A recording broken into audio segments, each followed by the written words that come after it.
Startuprad.io, your podcast and YouTube blog covering the German startup scene with news, interviews, and live events. Hey guys, this is Joe from Startuprad.io. As an entrepreneur, cybersecurity should always be at the back of your mind. I'm therefore very happy to introduce you to today's sponsor, ExpressVPN. Isn't it a bit scary that your internet service provider can see everything you do on the internet? I therefore use ExpressVPN for some time now. They are rerouting 100% of the internet traffic through the secure and encrypted servers. They also help me protect my personal information when I'm using Wi-Fi, for example in airport lounges, on events, in co-working spaces, or while traveling in cafes. To get ExpressVPN, just click on the link in the description below and get the first 3 months free. Thank you for sponsoring ExpressVPN. Hello and welcome everybody. This is Joe from Startuprad.io reporting to you live from the EU Startup Summit here in sunny Barcelona. I would like to welcome Paulina. Can you introduce yourself briefly? Yes, hi everyone. It's a pleasure to be here. I'm Paulina Jänsch, co-founding partner at Leanox Impact Capital. And what better city to be talking to you on today than Barcelona? Right. Can you? You've been doing a presentation here on stage. That's why I got curious. Can you tell us a little bit what you've been talking about? Because Leanox, right? Leanox is an impact investor. So correct. How do you evaluate startups? That was the piece that got me really curious. How do we evaluate startups? So one really important thing when we speak to startups is, of course, their valuation. But oftentimes what the startups say when they talk to us is, we're worth 5 million. And then we ask, okay, but why? And then they say, well, we don't want to give up more than a certain percentage, let's say 5%. We say like, okay, but what's your value? What are your value drivers? What's your value? And they say 5 million. And this keeps on repeating. And my talk today at the EU Startup Summit was to explain how a founder should use fundraising as storytelling and how the numbers that you have, the financial model that you're sending out, it needs to reflect that storytelling. That's basically in a nutshell, but I can go much deeper into detail. Yes, my understanding is you have a 7-step approach for that? Correct, yes. So my 7-step approach basically asks the founders to start with drafting their financial model. So this doesn't have to be anything fancy or chic, but it can just be the revenue streams and the cost structure so that the founders actually have an overview of what's going on in their business. The second step is the value mind map. The value mind map. And here the founders or anyone actually can just get a piece of paper, a big piece of paper and a pen and write down the name of their startup in the middle and then write down all of the value drivers that they have in their company. So that can, for example, be your team. And then from the team you draw another point, which is your the skills that you have in your team or the connections or the network or whatever value driver you can think of that you have in your startup. That's what you can write down here and what you need to visualize in order to go into fundraising. And then once you've done this, it's a little bit of an ego boost, but that's what you need when you're starting fundraising. And then afterwards you need to write down the third step is the future milestones. And here I would like everyone to write down the 1 year, 3 year and 5 year future milestones. And why do we do that? Because founders, of course, need to dream, to think about what would be the ideal world in 1 year, in 3 years, and in 5 years. So here, the crucial thing is really to write down, for example, a list of the best potential customers or the best investors that they could get and visualize that in the future milestones. Next, we have a needs analysis. So this is kind of your shopping list for your goals, for the milestones that you have set. So this part is kind of like you have looked at a very fancy recipe, but now you need to know, okay, what are the ingredients and also how can I get them? So at the needs analysis, you're writing down what you need and who you need in order to realize those goals that you have set. So if you had set a really high goal, then try to see what would help you in giving and in making that goal become a reality.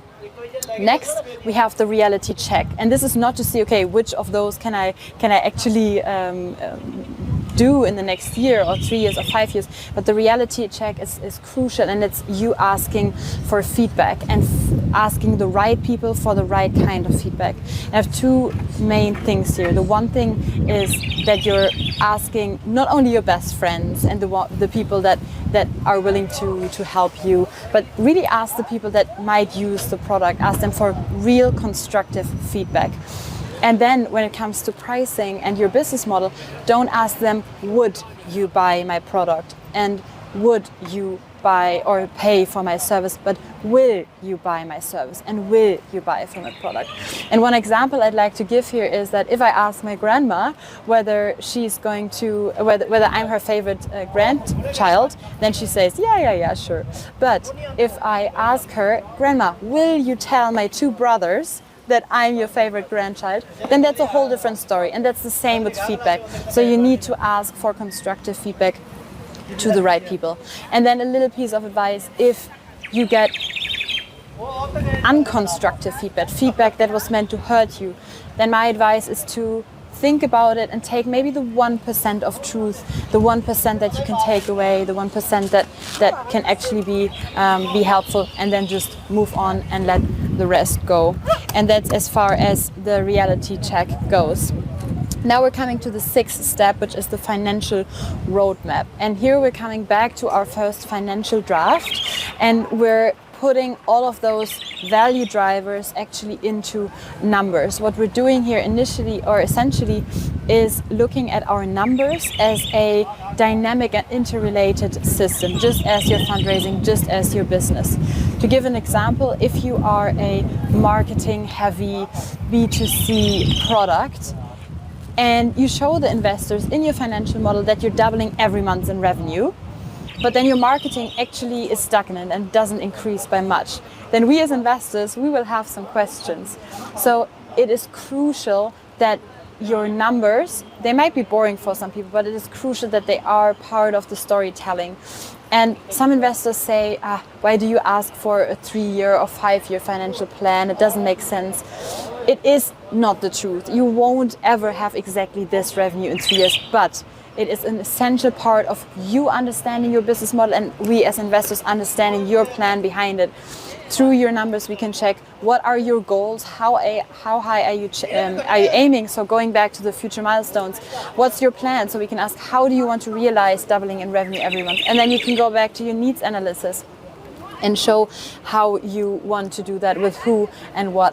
And that brings us to the last part, which is the key value drivers, because here you go back to the start, to your value mind map, and you see which of those value drivers directly leads into one of the future milestones, and which of those future milestones is actually achievable through the needs analysis, and which of those needs that you can achieve and you know how to achieve them, which of those actually is going to turn the needle into the right direction in your financial model, which of those has margins that will make your business model sustainable also from a financial point of view. So when you have done all of this, you have narrowed down your key value drivers from a mind map that is full of value drivers to the key parts of your business model and those that you can then sell. And if you know what you want to achieve, when, how, with who, then you're selling more than your valuation,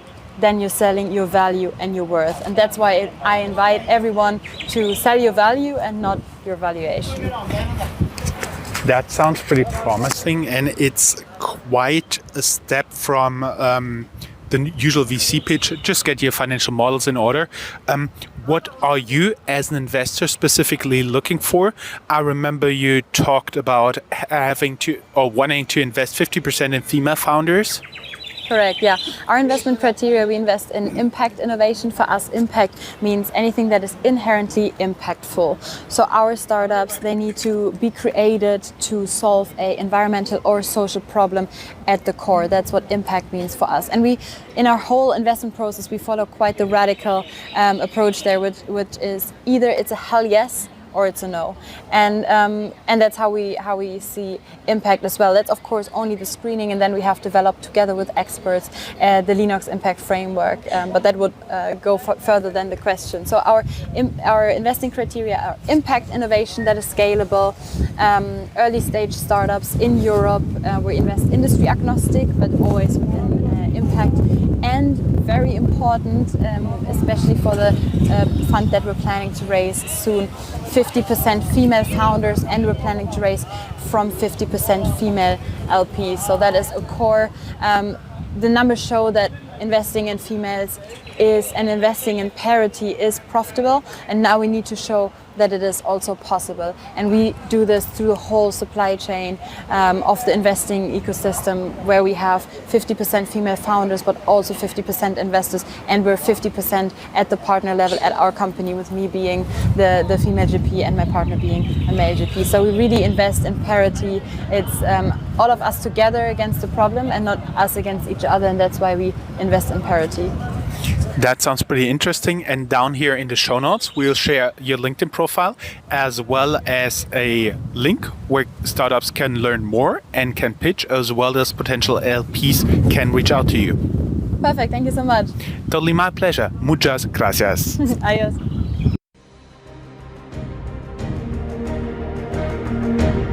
That's all, folks. Find more news, streams, events, and interviews at www.startuprad.io. Remember, sharing is caring.